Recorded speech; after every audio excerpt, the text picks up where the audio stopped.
ሰላም ጤና ይስጥልኝ ተመልካቾቻችን፣ ሰለሞን ሙልጌታ ካሳ ነኝ። ይህ ሳምንታዊ ቴክቶክ ዊዝ ሰለሞን በኢቢኤስ ነው።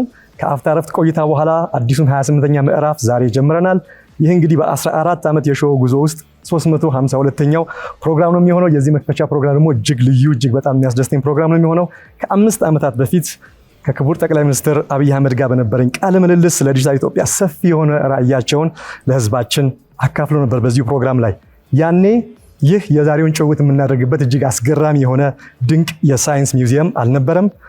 እንዲሁም የኢትዮጵያ አርቲፊሻል ኢንተለጀንስ ኢንስቲትዩት፣ የቴሌኮም ነፃ ገበያ፣ የሞባይል ገንዘብ፣ የብሔራዊ ዲጂታል መታወቂያ፣ የዲጂታል ኢትዮጵያ ስትራቴጂና ፖሊሲ፣ የስታርታፕ አዋጅ፣ የካፒታል ገበያ ባለስልጣን እንዲሁም የኢትዮጵያ ኢንቨስትመንት ሆልዲንግ በሙሉ አልነበሩም፣ ሀሳብ ነበሩ። በጠቅላይ ሚኒስትሩ ውስጥ የታጨቁ ግዙፍ ራዕዮች። የዛኔ ጠቅላይ ሚኒስትሩ በቃለ ምልልሳቸው ላይ የዲጂታል ኢትዮጵያ ራዕይን ካብራሩበት ጊዜ አንስቶ በአጭር ጊዜ ውስጥ ያስመሰከሩት አፈጻጸማቸው ከሀሳብ ወደ ፈጣን እርምጃ መሄድ እንደሚቻል የገቡትን እውን በማድረግ በተግባር አሳይተዋል። ይህንን ግሩም ስኬት ወደኋላ መለስ ብሎ በመዳሰስ አፕሪሺየት ለማድረግ እንዲሁም ቀጣዩን ደግሞ ግዙፍ የሆነ የሳይንስና ቴክኖሎጂ ራዕያቸውን ለህዝባችን ለማካፈል በድጋሚ ለቃለ መጠይቅ እድል ስላገኘው እጅግ በጣም ደስታ ይሰማኛል። ክቡር ጠቅላይ ሚኒስትር እርስዎንም እጅግ አድርጌ አመሰግናለሁ። የዛሬ 5 ዓመት እንዳደረኩት በአይስ ብሬከር በጀምር ደስ ይለኛል፣ ግዙፍ ሀሳብ እዛ ውስጥ መግለጽ ስለሚችሉ። ለሰው ችግር መፍትሄው ሰው ነው እናውቃለን። ነገር ግን የዛሬው ዘመን ደግሞ ለየት እያለ ነው። ስለዚህ ወደ ፊውቸሪስቲክ የሆነ ምናባዊ እሴት እንሂድና አንድ የኤአይ አማካሪ ቢኖሮት ከሰው ተጨማሪ እና ለሩቲን ኦቶሜሽን ጉዳይ ብቻ ሳይሆን የእርስዎን ራዕይ በጥልቀት የሚረዳ የሀገሪቱን ልብ ትርታ በመልታይ ዲሜንሽናል መንገድ የሚገነዘብና የኢትዮጵያን ወደፊት ጉዞ እንዲወጥኑ የሚያግዞ ቢሆን የኤአይ አማካሪውን ስም ምን ብለው ይሰይሙታል? እንዲሁም ደግሞ ምን አይነት የኃላፊነት ሹመት ይሰጡታል? የመጀመሪያውስ ፈተና የሚሰጡት ምን ይሆናል? በመጀመሪያ እኔም እጅግ አድርጌ አመሰግናለሁ። ከጥቂት ዓመታት በፊት እኔ እናንተ ስለ ቴክኖሎጂ እና ኢትዮጵያ ስናወራ አብዛኛው ነገር ህልም ነበር፣ መሻት ነበር፣ ፍላጎት ነበር። ዛሬ ግን ቢያንስ የሚጨበጡ የሚታዩ ነገሮች በከወንበት ሰዓት ስለምንነጋገር ከባለፈው ውይይታችን ትንሽ መልኩ ለየት ያለ ስለሚሆን ድጋሚ ስለተገናኘን ስለጋበዝከኝ እጅግ አድርጌ አመሰግናለሁ። የሮቦቲክስ አማካሪ ቢኖርህ ስሙን ምን ትለዋለህ ላልከው፣ ይሄ ጉዳይ ለኔ ብቻ ሳይሆን ላንተም ለመላው ህዝብ ሊነሳ የሚገባው ጥያቄ ይመስለኛል። ምክንያቱም በኔ ግምት በሚቀጥሉት ከ5 እስከ 10 ዓመታት ቢበዛ በብዙ ቤቶች ውስጥ ሮቦትስ ይኖራሉ። ልክ የዛሬ 20 ዓመት ሴልፎን በየቤቱ ይኖራል ስንል የማይጨበጥ የማይደረስ እንደመሰለን ሁሉ እንደዚሁ ዛሬም ሮቦትስ ለተለያየ ፐርፐስ በየግለሰቡ ቤት ይኖራል ተብሎ ቢነገር እምብዛም ለማመን ያስቸግር ይሆናል። ነገር ግን ይሆናል። በየቤቱ ሮቦትስ ይኖራሉ። እነዚያ ሮቦትስ ግን ከዚህ ቀደም ከምናውቃቸው ቴክኖሎጂዎች ይለያሉ። ከዚህ ቀደም ሴልፎን እኔም ልግዛ አንተም ሌላም ሰው ቢገዛ ዋነኛው ዓላማው ለኮሙኒኬሽን ነው። መኪና እኔም ልግዛ አንተም ግዛ ሌላም ሰው ይግዛ ያው ለመንዳት ነው። ሮቦትስ ግን እንደዛ አንድ ለሆነ ፐርፐስ ብቻ ሳይሆን በየቤቱ ሰው ላለበት ችግር ለሚፈልገው ዓላማ የሚጠቀምበት ነው። ለምሳሌ አንድ በዳውን ሲንድሮም የሚቸገር ልጅ ያለው ቤተሰብ ልጁን ትምህርት ቤት መላክ ባይፈልግ ቴለርድ የሆነ ለዚያ ሰው በሚመች መልክ የተዘጋጀን ትምህርት ሮቦትስ ቤት ውስጥ እንዲያስተምርለት ሊቀጥረው ሊገዛው ይችላል። ወይም ደግሞ ሲኒየር ሰዎች ወላጆች ያሉበት ሰው ወላጆቹ ታመው በየጊዜው መድኃኒት መስጠት ቢያስፈልጋቸው፣ ማሳጅ ቢያስፈልጋቸው፣ እንክብካቤ ቢያስፈልጋቸው ለነሱ ጊዜ የጠበቀ መድኃኒት የሚያቀብል ሊሆን ይችላል። አንዳንድ ሰው ችግሩ ጽዳት ሆኖ ቤቱ ጽድት እንዲለት የጽዳት ስራ የሚሰራለት ሊሆን ይችላል። እንደባለፈው ለአንድ ዩኒፎርም ለሚታወቅ ፐርፐዝ ላይሆን ይችላል። ግን ሮቦትስ ይኖራሉ። በምዕራቡ ዓለም በቅርቡ የሚጀምር ይመስለኛል። በአፍሪካም ቢሆን በ10 ዓመታት ጊዜ ውስጥ በስፋት የምናይ ይመስለኛል። ዓለም እየሄደበት ያለው ትሬንድ ወደዛ ስለሆነ ወደኛ ሲመለስ እኔ አሁን ባለሁበት የሥራ መስክ አማካሪ ሊሆነኝ የሚችል ሮቦት ቢኖር የመጀመሪያው የኢትዮጵያ ስብራት ምንድነው? ችግር ምንድነው? ምን ሊፈታልኝ ነው ማስበው የሚለው ጉዳይ ቀድሞ ይመጣል። በእኛ ሁኔታ አሁን ቀዳሚው ፈተና ብዬ የማስበው የጋራ ህልም፣ የጋራ ትርክት መፍጠር ነው። እንደ ህዝብ አንድ የሆነ ፍላጎት ህልም ኖሮን ለዚያ ህልም ሳንበታተን ተደምረን የምንሰራበትን ነገር መፍጠር ነው። ጠላቶቻችን ዋና ዓላማቸው መከፋፈል ነው። በሃይማኖት፣ በዘር፣ በሆነ መልኩ የኢትዮጵያን ህዝብ መከፋፈል የየዕለት ስራቸው። ይሄንን እያጠና እያከሸፈ ለጋራ ህልም፣ ለጋራ ትርክት፣ ለጋራ ፍላጎት ኢትዮጵያውያን እንዲቆሙ የሚያደርግ ሮቦትስ ቢኖረኝ በጣም መርጣለሁ። ምክንያቱም ሰዎች በሆነ ጊዜ ይሰሩታል፣ በሆነ ጊዜ ግን ይደክማሉ። ቀን ይሰራሉ፣ ማታ ይተኛሉ። ሮቦት ቀንም ማታም ስለማይተኛ ከየትም ዓለም የሚነሳን ሳይወብስ የሚነሳን አጀንዳ ፍሬሚንግ እየተከታተለ ሊያፈርስ የሚያስችል ብቃት ስላለው ኢትዮጵያውያንን ቢያነቃ፣ ህልማችንን ቢሰበስብ፣ ፍላጎታችንን ቢሰበስብ፣ ከሁሉ በላይ ግን ኢትዮጵያን ለመበልጸግ ትችላለች፣ ይቻላል። ኢትዮጵያ ውስጥ ብልጽግና የሚጨበጥ ነገር ነው፣ የማይቻል ነገር አይደለም የሚለውን እምነት በትውልድ ውስጥ የሚከት ቢሆን በእጅጉ ደስ ይለኛል።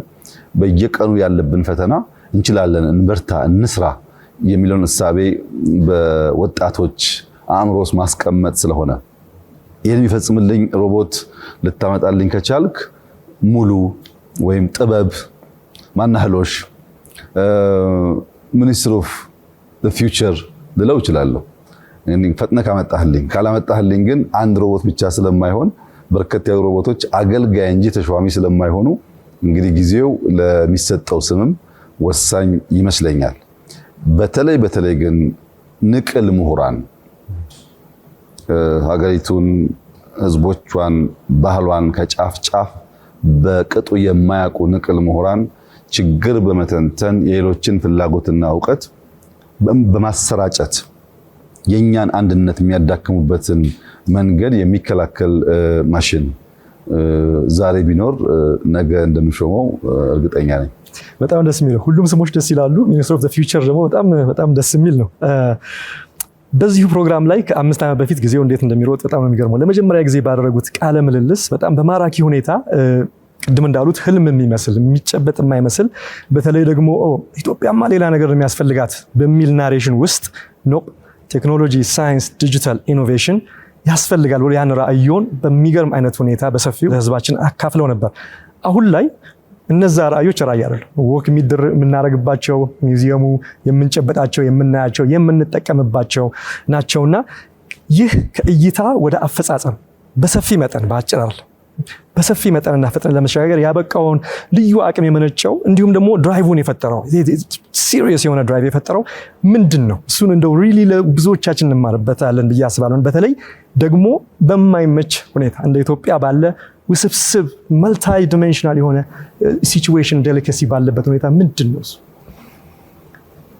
ማንም ሰው በግለሰብ ደረጃ ወይም በቡድን ደረጃ በመንግስትም ደረጃ ሲሆን ሙሉ እይታ ያለው እንደሆነ፣ ክላሪቲ ኦፍ ቶት ያለው እንደሆነ፣ ግልጥ ያለ ቪዥን ያለው እንደሆነ፣ መዳረሻውን በቅጡ የሚገነዘብ ከሆነ ሊሳካ ይችላል። ሙሉ እይታ ከሌለው ግን ሰው በየሄደበት በየፌርማታው ሲቆም መዳረሻ ሊመስለው ይችላል። በየቦታው እንቅፋቶች፣ አስተናካዮች፣ የሚጎትቱ የሚያቆሙ ነገሮች ሲፈጠሩ ይህ ነበር መዳረሻዬ ብሎ እንዳያስብ ቀድሞኑ ሳይጀምር መዳረሻውን የሚያቅ ቢሆን፣ መጨረሻውን የሚያቅ ቢሆን፣ ጨርሶ የሚጀምር ቢሆን እና አክሽን ካለ ስኬት ይከተላል። በእኛ ሁኔታ እኔ እናንተ ስንነጋገር ያኔ መደመር መጽሐፍ ወጥቶ ነበር። በመደመር መጽሐፍ ውስጥ አንድ ሰብ ቻፕተር የሚያወራው ቴክኖሎጂን በሚመለከት ነው። እዚያ ላይ አንኳር ከተነሱ ሐሳቦች አንደኛው ዘግይተን ስለደረስን የምናገኘው አድቫንቴጅ አለ፣ ሌት ካሜራ አድቫንቴጅ አለ፣ መጠቀም አለብን ይላል። በሌላ መንገድ ደግሞ በሪቨርስ ኢንጂነሪንግ የተመረተን ምርት ያለን እውቀት ዲጂታል ስኪል በማሳደግ መጠቀም እንችላለን ይላል። ነገር ግን እነሱ ሲሰሩ እኛ መከተል ብቻ ሳይሆን በአንዳንድ ቴክኖሎጂካል መስክ ሊፕፍሮግ ማድረግ እንችላለን፣ መስፈንጠር እንችላለን ብሎም መደመር ያስቀምጣል። እንግዲህ መበልጸግ ስንል ፕራይመርሊ በዛ እሳቤ ውስጥ 4 ኮር ነገሮች የያዘ ነው። አንደኛው ሃርድዌር ነው። ሃርድዌር ሲባል የኮምፒውተሩ ብቻ ሳይሆን ማንኛውም ኢንፍራስትራክቸር ማለት ነው። ኢንፍራስትራክቸር የምንፈልገውን ነገር ለማሳለጥ የሚያግዝ መሰረት ስለሆነ ሃርድዌር ግንባታው ያስፈልጋል። ያ ሲሟላ ለመበልጸግ እንደ አንድ አንኳር ፒላር ይወሰዳል። ለምሳሌ መንገድ ሊሆን ይችላል፣ ኤሌክትሪክ ሊሆን ይችላል፣ ቴሌኮሙኒኬሽን ፔኔትሬሽን ማሳደግ ሊሆን ይችላል፣ ዳታ ሴንተር መገንባት ሊሆን ይችላል። ሃርድዌር አጠቃላይ ማለት ነው። ሁለተኛው ግን የመበልጸግን መከወን የሚያሳየን ነገር ሂውመን ዌር ነው። ሰው መገንባት አለበት። ያን ለመጠቀም ለማሳደግ፣ ለማሻሻል፣ ለመጠበቅ የሚያስችል ብቃት ሰው ውስጥ መፈጠር አለበት። ሂውመን ዌር ካልተገነባ ሃርድዌሩ ብቻ ኢንፍራስትራክቸሩ ብቻውን ብልጽግናን አያረጋግጥም። ሃርድዌሩና ሂውመን ዌር ባሉበት ደግሞ ኢንፎ ዌር ያስፈልጋል። አሁን የኢንፎርሜሽን ዘመን ነው። በእያንዳንዷ ኢንፎርሜሽን ውስጥ ሰዎች ቢሊየን ያጣሉ፣ ያገኛሉ። በዚህ ጊዜ ውስጥ ኢንፎርሜሽንን ጀነሬት ማድረግ፣ አኩሙሌት ማድረግ፣ ፕሮሰስ ማድረግ የሚያስችል አቅም መፍጠር ያስፈልጋል። ኢንፎዌር ያስፈልጋል ማለት ነው። የነዚህ ሁሉ መቋጫ አራተኛው ግን ኦርጋንዌር። ኦርጋንዌር ከሌለ በስተቀር ኦርጋናይዜሽን ካልተፈጠረ፣ ኢንስቲትዩሽን ካልተፈጠረ፣ ተቋማዊ አቅም ካልሆነ፣ ሰዎች ሲገቡና ሲወጡ ከሰዎች ጋር የሚቆም የሚፈርስ ከሆነ የተሟላ የራዕይ ስኬትና ብልጽግና ሊመጣ አይችልም። እንግዲህ ያኔ ስንነጋገር ከነበረው የመስፈርት መመዘኛ ውስጥ አንዱ ዕውቀትና እውነትን እንዴት ነው የምናየው? ትልቁ ችግር ያለው እውነትና ዕውቀት የሚመዘኑበት ሚዛን ነው። እውነት የስምምነት ውጤት ነው። ሰዎች በሆነ ጊዜ የሚያውቁት እውነት ሊቀየር ይችላል። በሆነ ጊዜ ያላቸው ፕራዮሪቲ ሊቀየር ይችላል። በሆነ ጊዜ ያላቸው ፍላጎት ሊቀየር ይችላል። አለባበሳቸው፣ አመጋገባቸው፣ አነጋገራቸው፣ ውሏቸው ቋሚ አይደለም። እያደጉ ሲሄዱ ሞር ኤክስፖዝ እየሆኑ ሲሄዱ አዲስ ፍላጎት እያዳበሩ ይሄዳሉ። በሆነ ጊዜ የነበራቸው መሻት ወይም ትክክል ያሉት ነገር ሁሌ አይቀጥልም። ዕውቀት ስንል ግን ዕውቀት ማለት ሰዎች በማንበብ ብዛት፣ በማየት ብዛት፣ አንድን ችግር አይተው በመተንተን ብዛት የሚወሰን አይደለም። ዕውቀት ማለት ችግር ፈቺ ማለት ነው። አወክ ማለት አንተ ችግር ፈታህ ማለት ነው። ችግር ለመፍታት በቅጡ ፕሮብለም አናላይዝ ማድረግ፣ አፕሪሼት ማድረግ ያስፈልጋል። መሰረት ነው።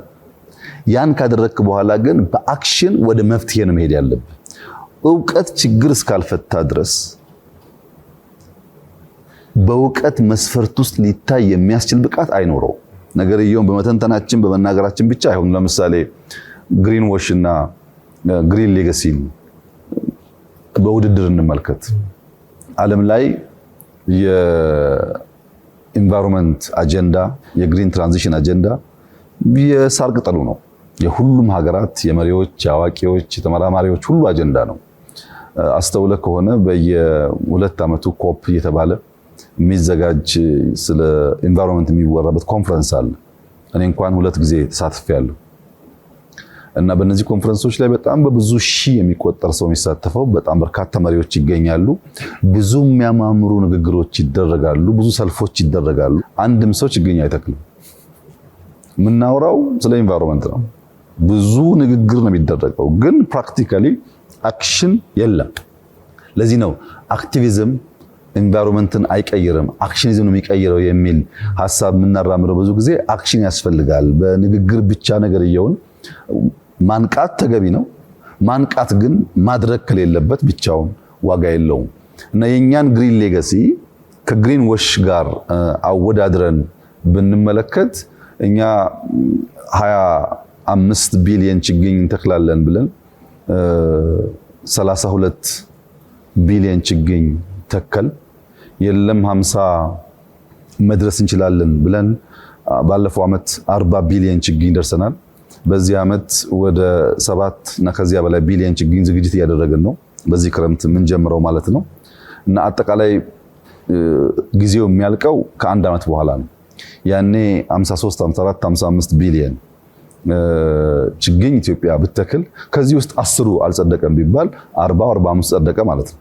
ይሄ በዓለም ላይ the biggest afforestation ነው። በዚህ ቁጥር ደረጃ ሰዎች ሳይከፈላቸው በነፃ ሚሊየን ሰዎች ተንቀሳቅሰው ኢንቫይሮንመንታቸውን ለመጠበቅ የሰሩበት ሀገር የለም። እቺ ደሃ ሀገር ይሄን ማድረግ ችላለች። ለምን? አይዲያ፣ ሐሳብ በተግባር በዲቮሽን በመስራት ብቻ ነው የሚጨበጠው የሚል እምነት ስለነበረ እና ሌላውም ስራ በዚህ መንገድ እናልማለን። ያን ትልቁን ህልማችንን በጊዜ ባለን ሀብት ልክ ቆራርጠን እናቅዳለን። ያቀድነውን ግን በመተግበር ነው። የትኛውም የኛ ኢኒሼቲቮች ገብተን በመስራት በማሰራት ነው የሚከወነውና በዚያ መንገድ ነው። እንዳልከውም በጣም በርካታ ነገሮች በተለይ ቴክኖሎጂ በሚመለከት ዲጂታል ኢትዮጵያ 2025 ምናልባት 100% የተሳካ እቅድ ሊባል ይችላል። ካሉን ብዙ ሴክተሮች እቅድ አንጻር ሲታይ ዲጂታል 2025 በጣም የተሳካ ነው። አሁን ዲጂታል 2030 እያዘጋጀን እንገኛለን። ደግመን ልክ እንደ 2025ቱ ካሳካን የእውቀት መር ኢኮኖሚን ለመገንባት በእጅጉ የሚያግዝ መሰረት በሀገራችን ይጣላል የሚል እምነት አለና ዋናው አክሽን ነው ለማለት ነው። በጣም ነው የሚገርመው። በኋላ ላይ አንድ ጥያቄ ይኖረኛል፣ ግን በጣም እዚህ ጋር ውስጥ የቀረው ነገር በጣም ሲምፕል አገላለጽ ግን በጣም ፕሮፋውንድ ጨርሶ መጀመር የሚለው ለኔ ቀርቶልኛል።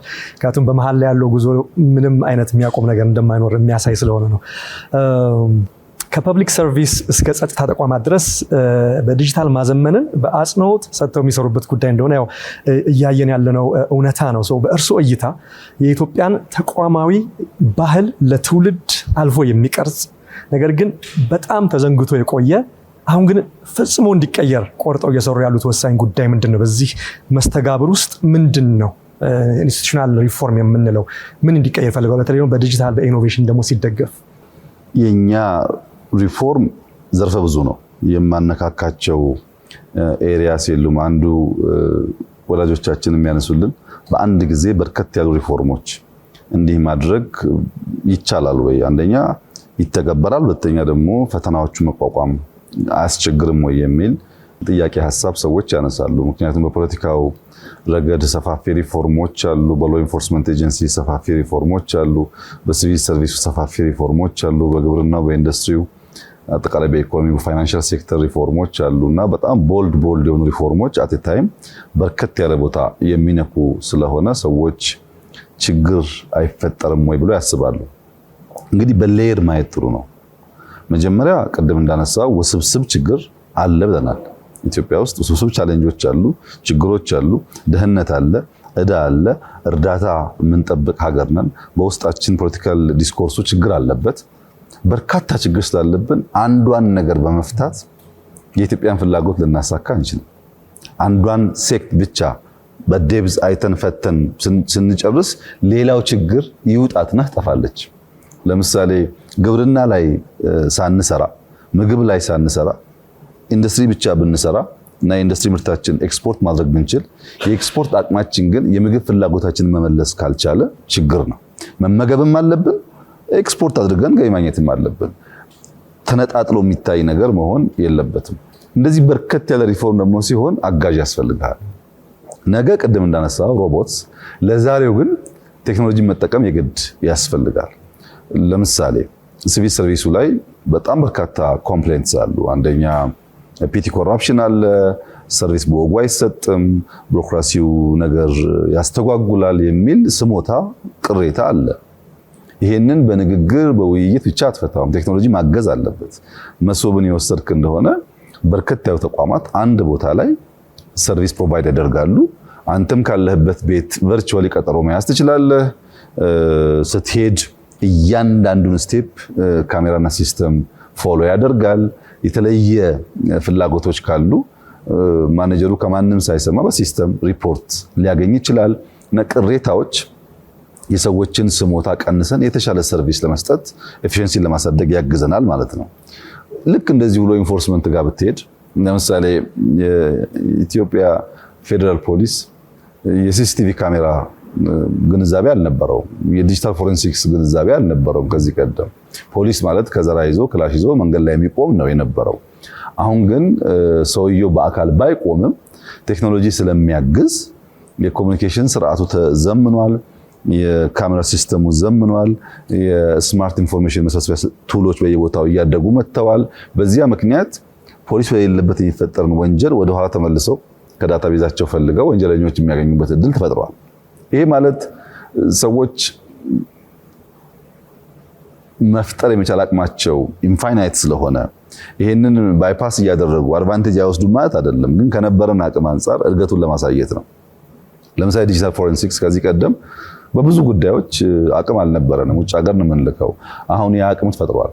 እነዚህ አቅሞች ሲሰባሰቡ የሚያመጣው ውጤት ነው የፖሊስን የሰርቪስ ዴሊቨሪ ኢንሃንስ የሚያደርገው። ወደ መከላከያም ብትሄድ እንደዚሁ ነው።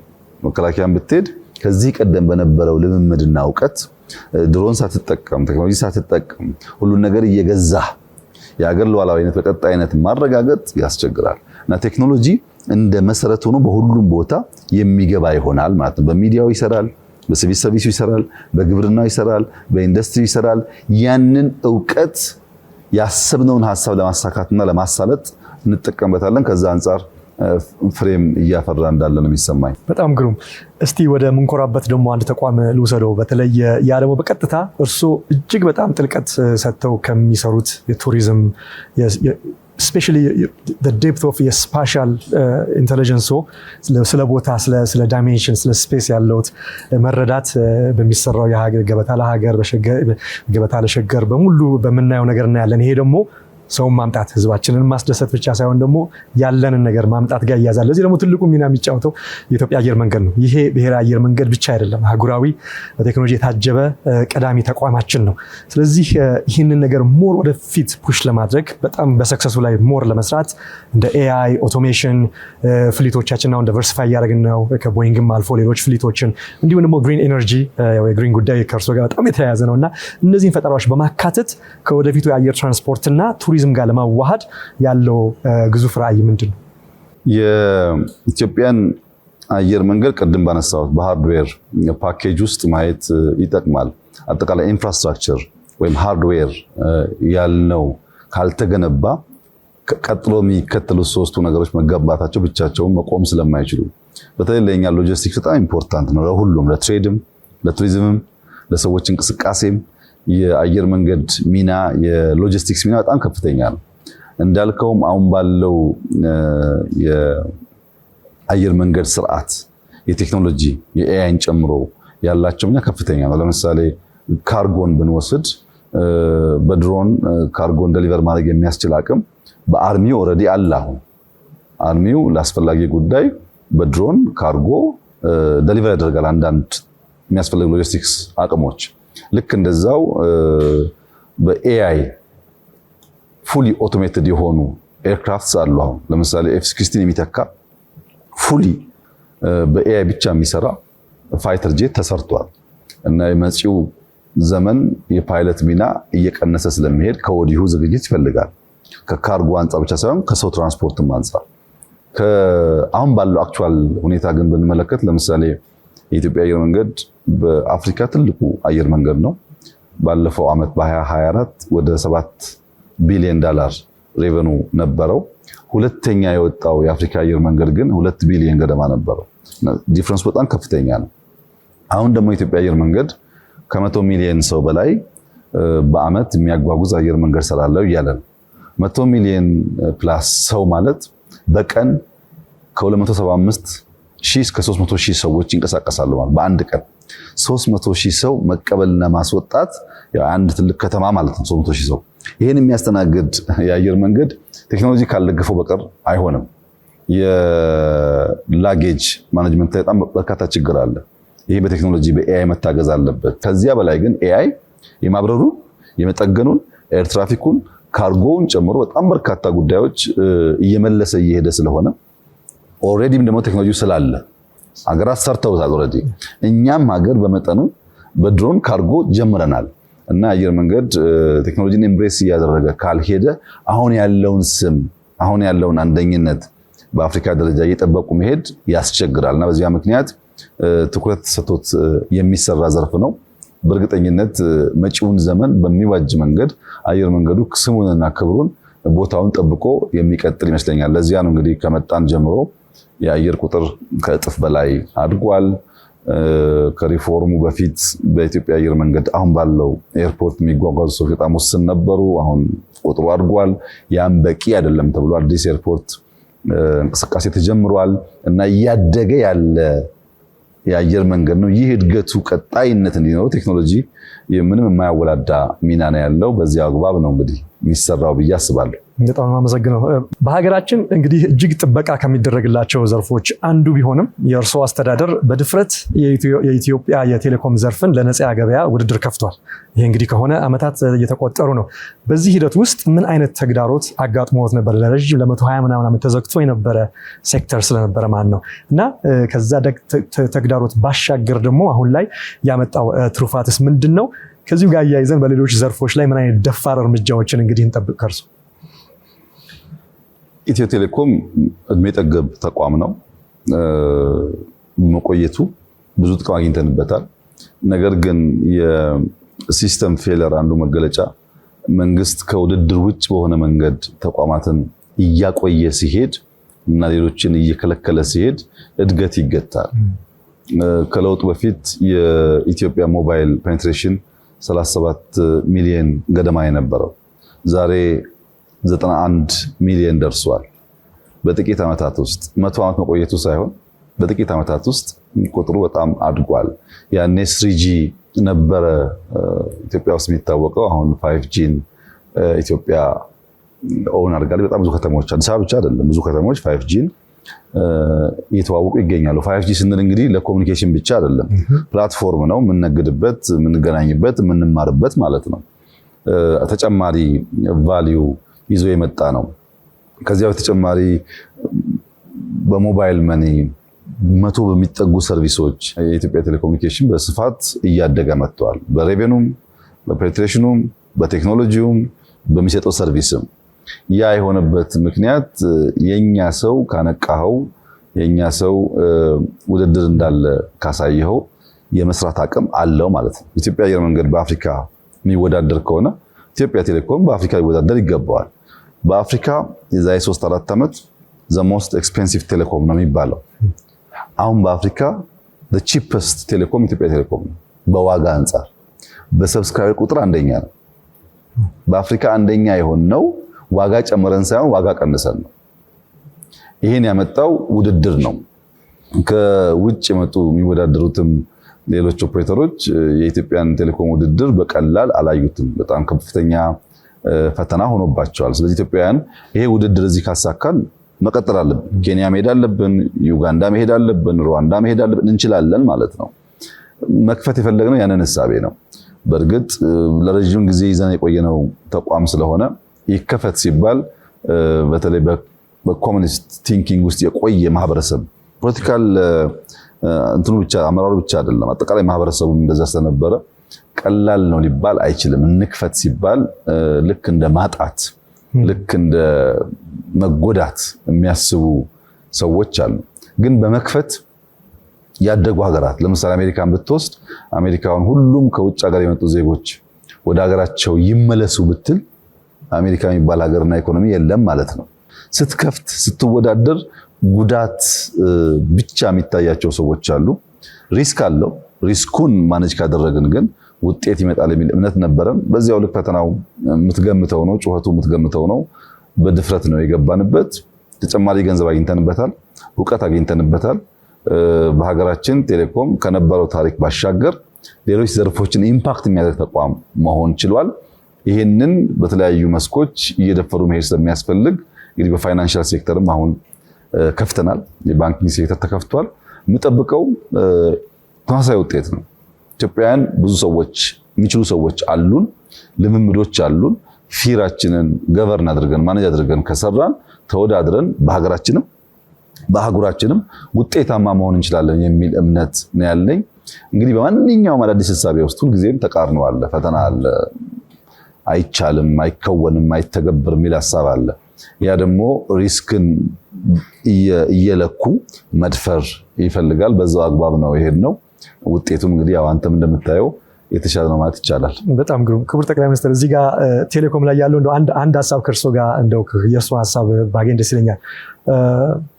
ቴሌኮም ተቋማችን እንዳሉት እጅግ በጣም አመርቂ የሆነ ምርታ ውስጥ ገብተዋል። አንዳንድ ወገኖች አሁንም በተለይ በገጠራማው አካባቢ ያሉ ወገኖቻችን ዩኒቨርሳል አክሰስ ስቲል የኢትዮጵያ ችግር ሳይሆን የአፍሪካም ችግር ሆኖ ተግዳሮት አለ። ለዛ ደግሞ አንዳንድ መፍትሄዎች አሉ። አሁን ያለው ላይ የሚያግዝ ያልደረሰላቸውን የሚደርስላቸው አይነት ሁልጊዜ ወደ ልብ የሚመጣው በፕሮግራም ላይ ስለ ቴክኖሎጂ ከቨር ያደረኩት የስታርሊንክ ጉዳይ ነው። የኤላን መስክ ስታርሊንክ በተለይ ሪሞት ኤሪያ ላይ ላስት ማይል የምንለው ላይ በመሄድ አንዳንድ አፍሪካ ሀገሮችም ሙከራውን እየወሰዱ ጥሩ ነገር ይታያል እና እንዲህ ያለ ነገር ኮላቦሬሽን ቢኖር ኢትዮጵያ ለዛ ነገር ክፍት የምትሆን ይመስሎታል? በተለይ በገጠር ያለውን ወገናችን አድርጎ እርሻው፣ ጤንነቱ፣ ትምህርቱ እነሱንም ይዞ መሄድ ስላለበት ብዬ ስላሰብኩ ማንኛውንም አዳዲስ ሀሳብና ቴክኖሎጂ እየለኩ እየመዘኑ ኢምብሬስ ማድረግ አስፈላጊ ነው። የስታርሊንክ ሀሳብ እኛም ጋር ይነሳል፣ እንነጋገርበታለን። ጥቅሞቹን ማክሲመም መጠቀም እንፈልጋለን። የሚያስከትለውን ጉዳቶች ደግሞ እንዴት እንደምንከላከል ዝግጅት ይፈልጋል። ከዚህ ቀደም ስንነጋገር የምንከውናቸው ነገሮች ስናስቀምጥ ቀድሞ በቂ ዝግጅቶች ነበሩ፣ በፖሊሲም በተቋምም በሰው ኃይልም። እንደዚህ አይነት ዝግጅት በሌለበት ሁኔታ ከአንተ በጣም የራቀ ቴክኖሎጂ በሚመጣበት ሰዓት የሚያስከትላቸው አደጋዎች አሉ። ዋናው ችግር ዳታ ነው። ዳታ ሶቨሪን ዌልዝ ነው። ዳታ በጣም ኤክስፔንሲቭ ሀብት ነው። ይሄንን እንዴት አድርገን ነው ሶቨሪን ዳታ ቤዝ ኖሮን ሶቨሪን ክላውድ ኖሮን የምንጠብቀው የሚለውን ነገር ካልተዘጋጀን በቀር የራሱ የሆነ ችግር አለበት። ከዚያ በመለስ ስታርሊንክ ብቻ እኮ አይደለም። አሁን ሳተላይት እኮ እንጠቀማለን፣ ፋይበር ኦፕቲክስ እንጠቀማለን፣ ልክ እንደነሱ ማለት ነው። መሰረተ ልማቱ ያው ነው።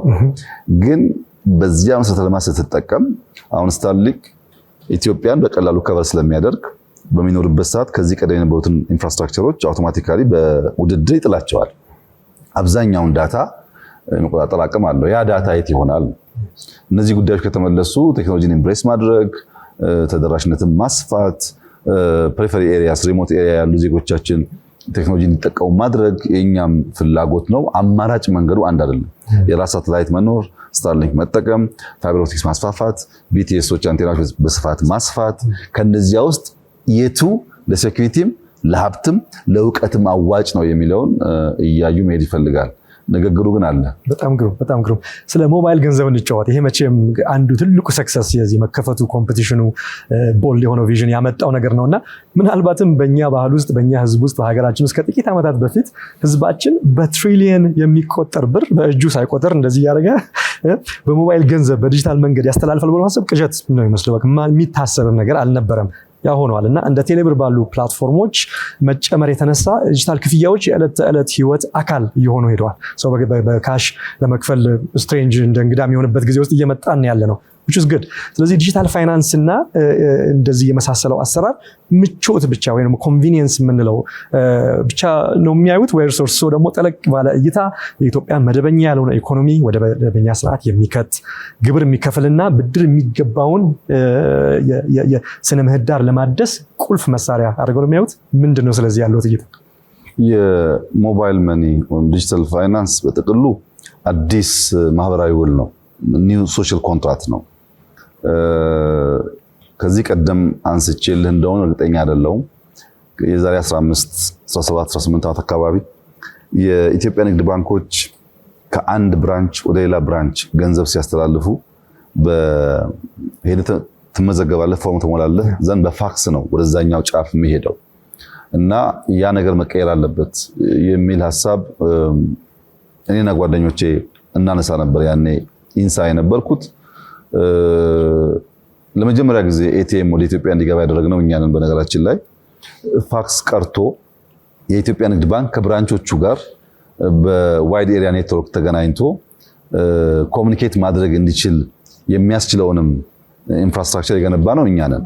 ግን በጣም ፈታኝ፣ ብዙ ጭቅጭቅ ያለበት፣ ብዙ ንትርክ ያለበት እንደዚያ ፋይዳው የጎላ ጉዳይ ሳይሆን የጥፋት ሐሳብ ይዘን እንደመጣን የሚታይበት ጊዜ ነበርና ጉዳዩ እስከ መንግስት ድረስ ደርሶ ጠቅላይ ሚኒስትሩ ጋር ሐሳቡ ቀርቦ ከብዙ ጭቅጭቅ በኋላ ነው ትንሽኛም ጠንከር ያለ አቋም ስለነበረን የንግድ ባንክን ፕሮጀክት ወስደን ብራንቾቻቸው በጣም ውስን ነበር። ብራንቹ በዋይድ ኤሪያ ኔትወርክ እንዲገናኙና በእነሱ መካከል ያለው ማንኛውም የዳታ ትራንዛክሽን በዲጂታል ፎርም እንዲሆን ያደረግነው። ያ በራሱ ያስገኘው ጠቀሜታ ትልቅ ነው። ወደ ሞባይል መኒ ግን ሲመጣ እንዳልከውም ቅዠት ነው ይመስለው።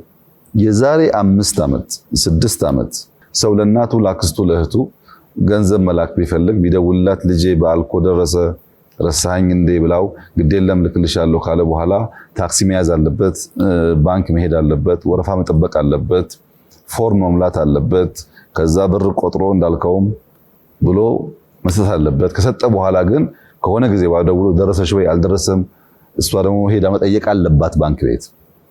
አሁን ስልክ እያወራ ብር እኮ የለኝም እያለች ንግግራችሁ ሳይጠናቀቅ በደቂቃ ውስጥ የምትፈልገውን አማውንት መላክና እዛው ደርሶኛል ቴንኪው ልትባል ትችላለህ። ይሄ ከኤፊሽንሲ አንጻር ያለው ጠቀሜታ በጣም ከፍተኛ ነው። በብር ማሸጋገር ብቻ ግን አይደለም። ለምሳሌ አንድ ሰው ብድር ለመውሰድ በየትኛውም ጥቃቅን መስክ ውስጥ የሚሰማራ ሰው ብድር ለመውሰድ የሚያልፍባቸው ፕሮሰሶች ቢያንስ 1 ሳምንት ይፈጃል። ቢያንስ ነው። ግን አንድ ወጣት ድንች አንድ ቦታ ላይ ያገኘ 10 ኩንታል ድንች በረከሰ ዋጋ አገኘ። ግን መግዣ ገንዘብ የለውም። ቨርቹዋሊ አሁኑ መበደር በአንድ ሰዓት መበደር ቢችል እና ድንቹን ገዝቶ ከተማ ቢወስድ እጥፍ ማትረፍ እየቻለ ብዙ ብር ማትረፍ እየቻለ አንተ ለማበደር የምትወስደው ጊዜ ቀናት የሚወስድ ከሆነ ድንቹ ይበላሻል፣ ነገሩ ተበላሸ ማለት ነው። አሁን አንድ ኮኦፕሬቲቭ ባንክ ብቻ ብትወስድ ለ1.3 ሚሊዮን ወጣቶች 20 ቢሊዮን ብር ገደማ በሞባይል መኒ በፋይናንሻል ኢንክሉዥን አበድሯል። ይሄ ሁሉም ባንኮች አግሬሲቭሊ ከሰሩ ቢሊየንስ ኦፍ ዶላርስ ማበደር የሚያስችል አቅም አለን ማለት ነው። ያ ካፒታል ሐሳብ ወዳላቸው ፍላጎት ወዳላቸው ጉልበት ወዳላቸው ሰዎች ሲፈስ ምን ያክል ቦታ ስራ እንደሚፈጥር፣ ስንት ኪስ እንደሚሞላ፣ ስንት ጓዳ እንደሚያብስ ማሰብ ትችላለህ። ሰው ሐሳብ እያለው በገንዘብ እጥረት ምክንያት ሐሳቡ ሊጨነግፍ ይችላል እና ሞባይል መኒ እንደ አዲስ ማህበራዊ ውል የሚወሰደው በኤፊሽንሲ ብቻ አይደለም። ካሽን የመጠቀም ፍላጎታችን መቀነሱ ብቻ ሳይሆን ብዙ ትርፋማ የሚያደርጉ ሴክተሮችን ነካክቷል እና በጣም ትልቅ እመርታ ነው። ዛሬ 51 ሚሊዮን ሰው ገደማ በሞባይል መኒ ኢትዮጵያ ውስጥ ይጠቀማል።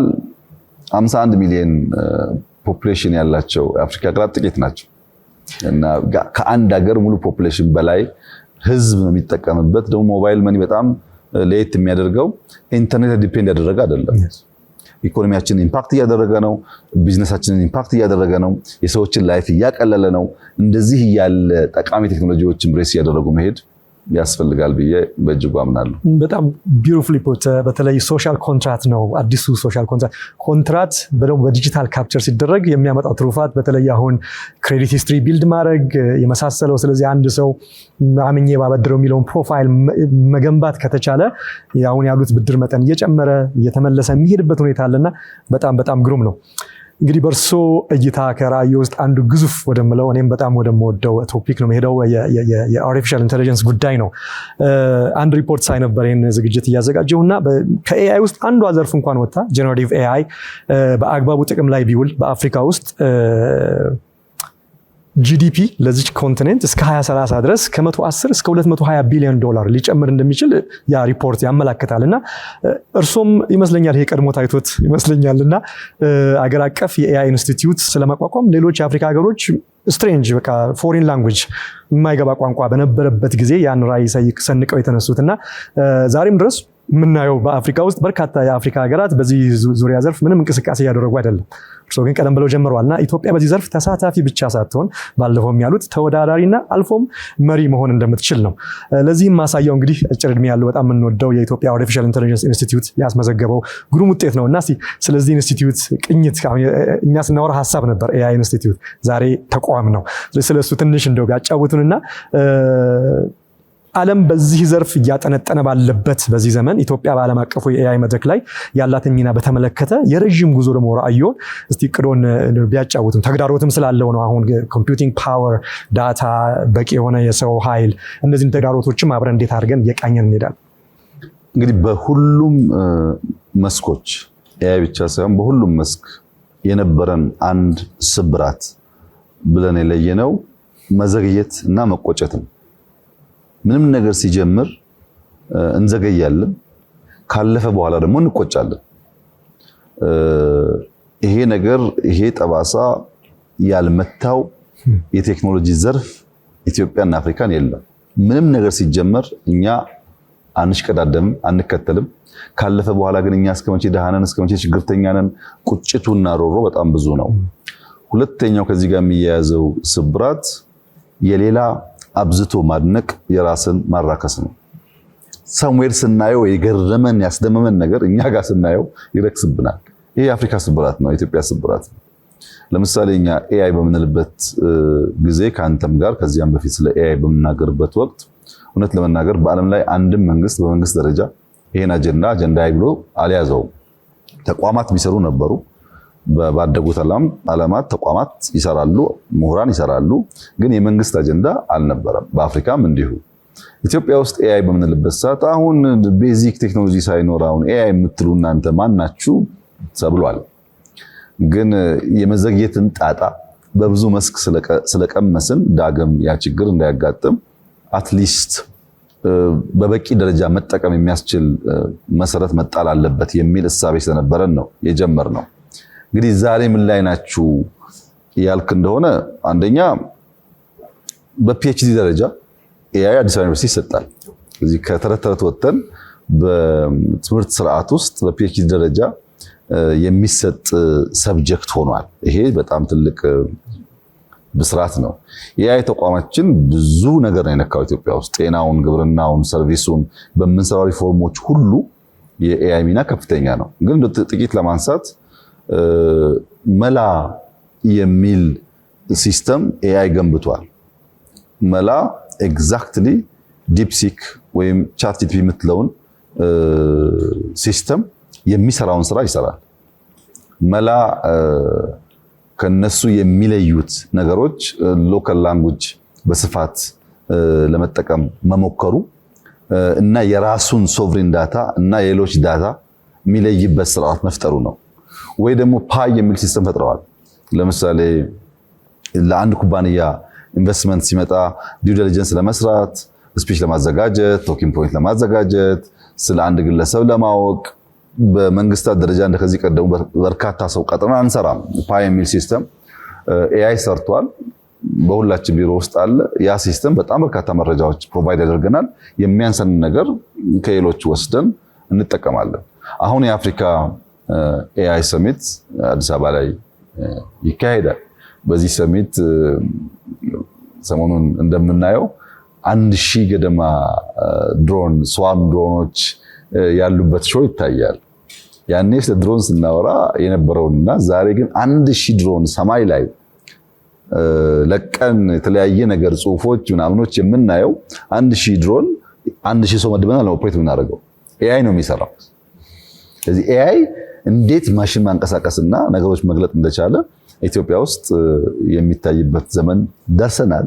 ይሄ በብዙ ዓለማትም ጥቂት ቦታ ከሚታይ በስተቀር ኤቭሪዌር የሚታይ ነገር አይደለም።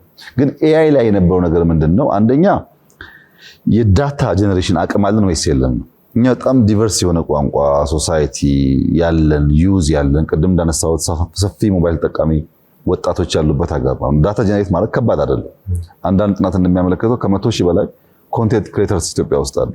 እና ዳታ ጀነሬት ያደረገን ነው ባይገባንም ሀብትነቱ ባንጠቀምበትም። ሁለተኛው ኮር ስራ ያንን ዳታ አኩሙሌት ማድረግ፣ ማስቀመጥ፣ ማከማቸት መቻል ነው።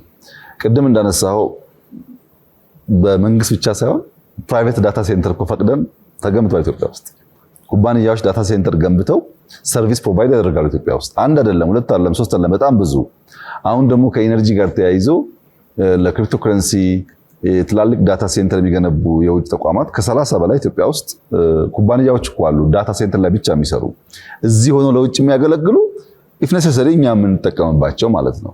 ይሄን የዳታ ማከማቻ ክላውድ መገንባት፣ ዳታ ሴንተር መገንባት እንዳልከው ትልቅ ሀብት የሚጠይቅ ነገር ቢሆንም ተጀምሯል ሳይሆን በጣም ከፍተኛ እድገት አለው ባለፉት 5 ዓመታት። ሶስተኛውና ከባዱ ነገር የአናሊሲስ አቢሊቲ ነው። እንዴት ያንን ዳታ አናላይዝ ማለት ትችላለህ? እንዴት ፌች አድርገህ የምትፈልገውን መረጃ ትወስዳለህ ነው። በኤአይ ዘመን ትልቁ ችግር የመጠየቅ አቅም ነው። 10 ሰው ወይም 20 ሰው ክላስሩም ውስጥ ኖሮ ለሀያችን አሳቢ ቢሰጠንና ኤአይውን ብንጠይቀው አንድ አይነት መልስ አናገኝም። የእያንዳንዱ ሰው መልስ ይለያያል። ለምን? በኤአይ ዘመን ውስጥ ዋናው ነገር የምትፈልገውን ነገር ማወቅና አንጥረህ መጠየቅ ነው። በፈጠርከው ጥያቄ አይነት ምላሹ፣ ስፋቱ፣ ጥበቱ የሚይዘው መረጃ ይለያያል። እኛ ልጆቻችን ማስተማር ያለብን የሚፈልጉትን ነገር አውቀው እንዲጠይቁ ዲጂታል ስኪል መገንባታቸውን ነው እንጂ ማረጋገጥ ያለብን እንዳይጠቀሙ ነውር እንደሆነ አድርገን መግለጥ የለብንም። እና ኤአይ ስንጀምር በፖለቲካል አመራር ደረጃ በአካዳሚያው ኢትዮጵያ ውስጥ ዲጂታል ነገር በሚያውቁ ሰዎች ሁሉ ውስጥ እንደሚሳካ ነገር የመውሰዱ ጉዳይ ውስን ነበር። አሁን ግን አንተም እንደምታውቀው በምንም መመዘኛ የኢትዮጵያ አርቲፊሻል ኢንተለጀንስ በአፍሪካ ውስጥ ቀዳሚ ሚና አለው።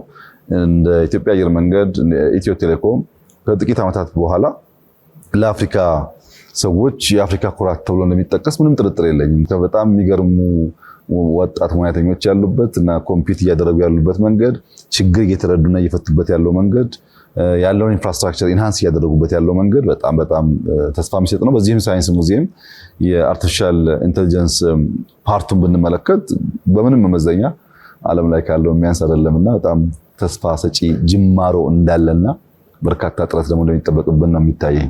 ስለ ኤአይ ሲያብራሩ ክቡር ጠቅላይ ሚኒስትር አንድ ያሉት አንድ ነገር አስታወሰኝ።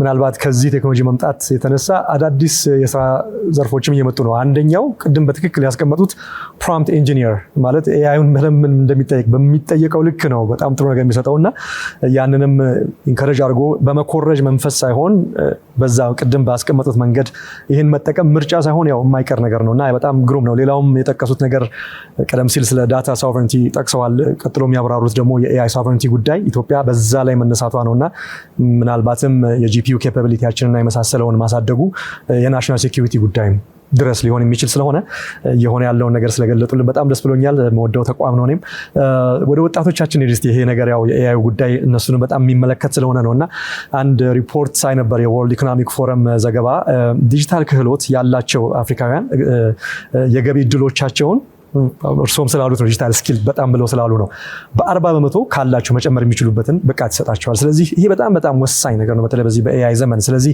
ዲጂታል ትራንስፎርሜሽን እየተፋጠነ ሲሄድ የኢትዮጵያ ወጣቶች እንደ ተጠቃሚ ብቻ ሳይሆን ኮንሱመርስ ብቻ ሳይሆን የዲጂታሉ ጉዳይ ወደፊት አብሮ ፈጣሪዎች፣ ተጠቃሚዎች በረከቱን የሚቀስሙ በመሆን እንዴት መሳተፍ ይኖርባቸዋል። የተወሰነውን ጠቃቅሰዋል፣ ግን ወጣቶች ላይ ሞር ምክር እንዲሰጡ ስለምሻ ነውና በዚህ የኤአይ ዘመን ከዚሁ ጋር ተያይዞ የትምህርት ሪፎርሙስ እንዴት ነው የሚታየው?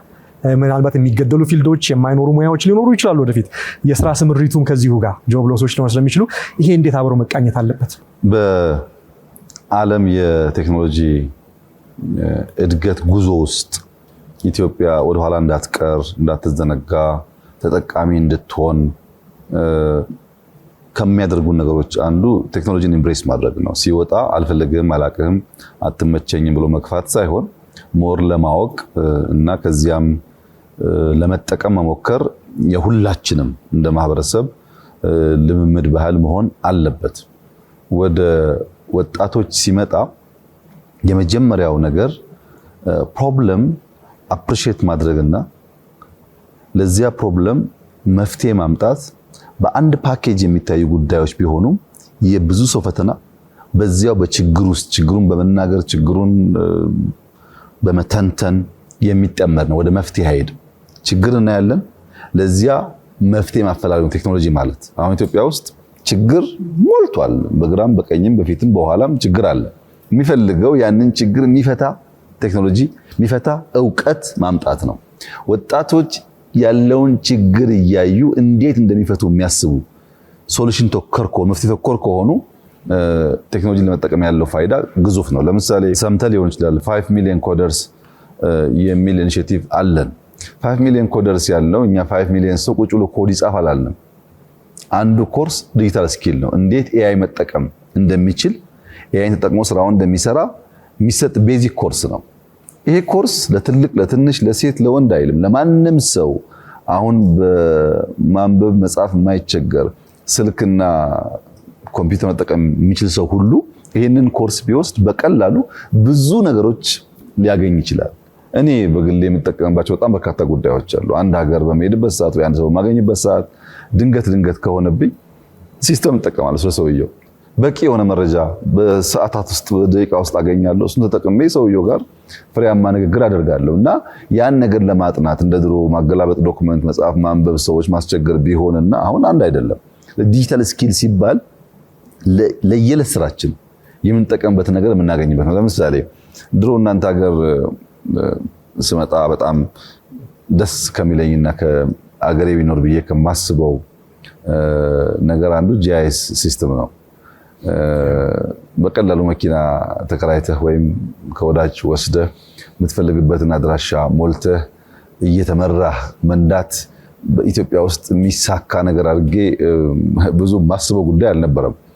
ዛሬ ያ ነገር ተችሎ ግን ዲጂታል ስኪል ስለሌለ ሰዎች ደግሞ የማይጠቀሙበት መሆኑን ስታይ፣ የሚጠቀሙበት አሉ አቬለብል ነው ቴክኖሎጂው፣ የማይጠቀሙበት ደግሞ መሆኑን ስታይ ቴክኖሎጂ ብቻ ሳይሆን ያን የመጠቀም አቅም ስኪሉ ምን ያክል ኢምፖርታንት እንደሆነ ያመላክታል። ኢትዮጵያ ውስጥ ያሉ ወጣቶች፣ አፍሪካ ውስጥ ያሉ ወጣቶች ብንፈልግም ባንፈልግም የነገውን ዓለም ፌት የሚወስኑ ናቸው። በኤአይ ዘመን አንተም ሰምተህ ይሆናል ብዙ ፈጠራ ከአፍሪካ እንደሚወጣ ይጠበቃል። እንደከዚህ ቀደሙ በፋይናንስ ወይም በአክሰስ ምክንያት የሚቀር ሳይሆን ብዙ ፈጠራዎች ይፈጠራሉ። ችግሩ ያለው እኛ ጋር ስለሆነ ያንን ፈጠራ እናቆየዋለን ወይ አናቆየውም ጉዳይ ነው። አነጋጋሪ ኢሹ ሊሆን ይችላል። ግን ፈጠራ ምንም ጥርጥር የለውም በመጪው ዘመን አብዛኛው ፈጠራ የሚካሄደው አፍሪካ ውስጥ ነው። ወጣቶች አሉ የሚሞክሩ የሚዳፈሩ እና ደግሞ ችግር በየቦታው የሚያዩ ያን ለመፍታት በሚያደርጉት ጥረት ውስጥ በጣም ብዙ እውቀት ጀነሬት እንደሚያደርጉ ይጠበቃል እና ወጣቶች መሞከር አለባቸው። መፍትሄ ተኮር መሆን አለባቸው። ሲያድጉ አሳዳጊ መሆን አለባቸው። ከፍ ሲሉ ወደ ላይ ጎታች እንጂ ወደታች ደፋቂ መሆን የለባቸው። እነዚህን አቲቲዩድስ እስከገነቡ ድረስ ለማወቅ ሁሌ ለመማር ትምህርት አያልቅም፣ ትምህርት አይበቃም። ሁሌ ለመማር ዝግጁ ካልሆን በቀር በሆነ ጊዜ የምናውቀው እውቀት መሰረት ይሆን እንደሆን እንጂ የመጨረሻ ፍሬ የምንቀምስበት ሊሆን አይችልምና ሁሌ ለመማር ዝግጁ መሆን፣ ለማካፈል ዝግጁ መሆን፣ ለመፍትሄ የምንጥር መሆንን ካስቀደምን የኢትዮጵያ ወጣቶች ተስፋ አላቸው። አሁን ብዙ ቦታ ሲሄድ እደነቃለሁ። ህፃናት ሮቦት የሚሰሩ በጣም ህፃናት ስታይ፣ ሮኬት የሚሰሩ ሰዎች ስታይ 20 ዓመት 30 ዓመት የቆመ አውሮፕላን አስነሳለሁ የሚል ወጣት ስታይ በየቦታው የሚገርሙ ሰዎች አሉ። እነሱን ለመስራት እንዲችሉ ምቹ ከባቢ ከተፈጠረላቸው መፍጠር የሚያስችል አቅም እንዳለ ይታያል በብዙ መንገድ። አምና ያየኸውን ኤግዚቢሽን ዘንድሮ ደግሞ ብዙ አሻሽለው ታያለ። ብዙ ነገር ኢትዮጵያ ውስጥ ይፈጠራልና ያን እየደገፍን ከኛም አልፎ ወደ አፍሪካ ከአፍሪካም ደግሞ እየተማርን እየተጋገዘን ከሄድን መጪው ዘመን ምንም ጥርጥር የሌለው የኢትዮጵያና የአፍሪካ ዘመን እንደሚሆን ሙሉ እምነት አለኝ። ወጣቶች ያን እያሰቡ በተስፈኝነት ስሜት በቀና አስተሳሰብ ስሜት መንቀሳቀስ ያስፈልጋል። ሰው ተስፋ ከሌለው ብርሃን የለውም። ብርሃን ከሌለው ደግሞ አይን ቢኖረው ማየት አይችልም እና ተስፋ በጣም አስፈላጊ ነው። ተስፋው ደግሞ ለመልካም ነገር መሆን እንችል አድርገን ከፈጠርናቸው ሁሌ የሚማሩ ከሆነ ይጨበጣል ነው እንግዲህ እንደ ወትሮው ይጨበጣል፣ ይቻላል፣ ይደረሳል ነው የኔ እምነት። በጣም በጣም ደስ ይላል። በተለይ በግሩም ሁኔታ ያስቀመጡት በቴክኖሎጂ ኤቮሉሽን ውስጥ የሚተወተትቶ አዲሱ የተያዘ ነው የሚቀጥለው። ይህም አንድ ኮንሰፕት አለ የሚያውቁት ኮንሰፕት ክሪኤቲቭ ዲስትራክሽን የተቃርኖ ይመስል ቃል ነገር ግን ምርጫ ነው፣ የምርጫ ጉዳይ ነው። በሚጠፋው ሳይድ ሳይሆን በክሪኤቲቭ ሳይድ ሁሌ የሆኑ ሜዲያ ያስፈልጋል። ዛሬ ላይ ቁጭ ብለን ሸክላ ካላጫወትኩ አንልም ክላውድ ላይ ሙዚቃ ስትሪም ማድረግ የቻለን። ስለዚህ እና ቀጥሎ ደግሞ የጠቀሱት በጣም ብዙ ሰው ላይ የማይታይ ለማለት የሚቸግረን ሁልጊዜ ማስተር ነው መሆን የምንፈልገው። በቃ እኔ ጨርሻለሁ የሚለው ማይንድ ሴታችን ብዙ ጊዜ ሲጎዳ እናየዋለን። ግን የህፃን ልጅ አይምሮ በቃ ኪዩሪዮሲቲ ከማስተር ይበልጣል፣ በተለይ በዚህ ዘርፍ። ምክንያቱም C++ አሁን ማስተር ነው ቢል አንድ ሰው መጥቶ ኢምፕሬስድ የሚሆን ሰው አለ ሩም ውስጥ? ቴክኒካል ሰው አይኖርም። ስለዚህ በጣም ወሳኝ ነው። ቅድም አነሳዋለሁ ያልኩት ጋር ልምጣ። የዛሬ 5 ዓመት በፊት የነበረው ምክር በጣም ብዙ ተረፉ ብዙ ሆኖ ስላየሁት ለኔም ሾውን ላዩትም ሰዎች ስለ ፎከስ የሰጡት ምክር ትዝ ይሎታል አይደለም? ብርጭቆ ይዞ ስለሚጓዘው ሰው እና በጣም በርካታ አዲሱ ትውልድ ልቦና ላይ ጥልቅ አዎንታዊ ተጽዕኖ አሳድሮ ነበር። ተቆርጣ እሷ ብቻ በጣም ብዙ ሰርኩሌት አድርጋለች። በጣም በግሩም ሁኔታ ምክሩ በጣም ይጠቅም ነበር። በውሃ የተሞላው ብርጭቆ ዲስትራክሽን ባለበት እና ያ አይ ቲንክ ጨርሶ መጀመርንም በጣም በግሩም ሁኔታ የሚያሳይ ነው። ስለዚህ ብዙዎች እምቅ ኃይላቸውን በዲስትራክሽኑ ላይ ሳይሆን በውጤቱ ላይና በጎ ፍጻሜው ላይ እንዳውሉ አነሳስቷቸዋል። ስለዚህ በዚህ ላይ በመመስረት ለሚቀጥለው ትውልድ ሌላ ምክር እንደሚሰጥ ደስ ይለኛል። ጨዋታችንን እንቀጥላለን። ወደ ቴክኖሎጂ እንሄዳለን። ወጣ እንበልና እንደው ምክር በመሀል ይግባ ብዬ ነውና በፍጥነት እየተቀያየረ ባለበት በዚህ ዳይናሚኩ በጣም ሀይ በሆነበት ዓለም ውስጥ የሚያጋጥሙትን ችግሮች ወጣቱ ወገኖቻችን ተግዳሮትና እድሎች እንዲሁም ሁለቱም አብሮ ይመጣል ሁልጊዜ አይደለም በጥንቃቄ እንዲቃኝና ወደ ጎል እንዲደረስ እንደው ምን ምክር ይሰጣሉ ዛሬ እስቲ ለወጣቱ? ባለፈው ንግግራችን ስለ ፎከስ አውርተን ነበር። አሁንም ስቲክ አደርጋለሁ ፎከስ ላይ ግን ደግሞ ፎከስ ፕላስ ፍሌክሲቢሊቲ። ለምንድን ነው ፍሌክሲብል መሆን የሚያስፈልገን? ቅድም እንዳነሳው ነው። አንድ ለእናቱ ለኢትዮጵያ ብርቅ አይደለም። አንድ ላሊበላ አለን፣ አንድ አክሱም አለን፣ አንድ ፋሲል አለን። አንድ ለእናቱ የሞላበት ሀገር ነው። ያን ማባዛት ነው ችግሩ።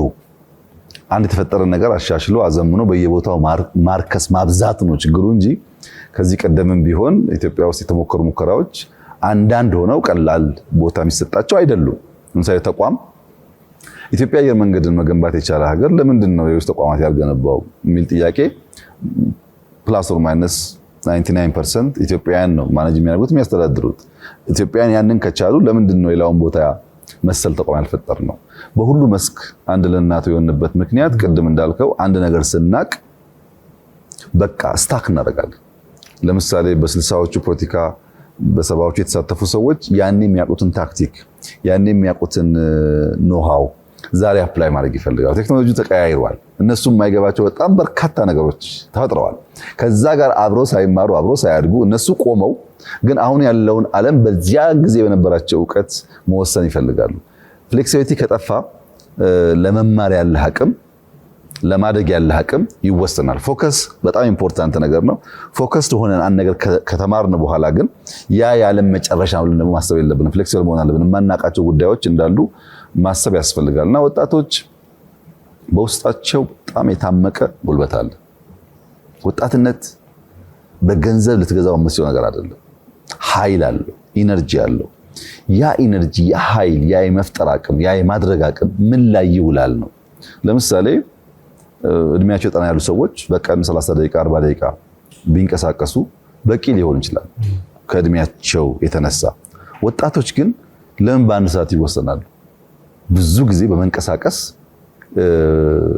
ፊዚካሊ ፊት መሆን ብቻ ሳይሆን ብዙ ነገር ኦብዘርቭ ማድረግ አለባቸው። በዛ ኦብዘርቬሽን ውስጥ እውቀት ስለሚመጣ ማለት አሁን ኦብዘርቭ ስታደርግ ፎከስ ካላደረግ ያንም ስለምታይ እውቀት አይቀርልህም። ብዙ መረጃ ነው ያለው። የምትፈልገውን ለይተህ ማወቅ አለብህ። ፎከስ የሚያስፈልገው እሱ ላይ ነው።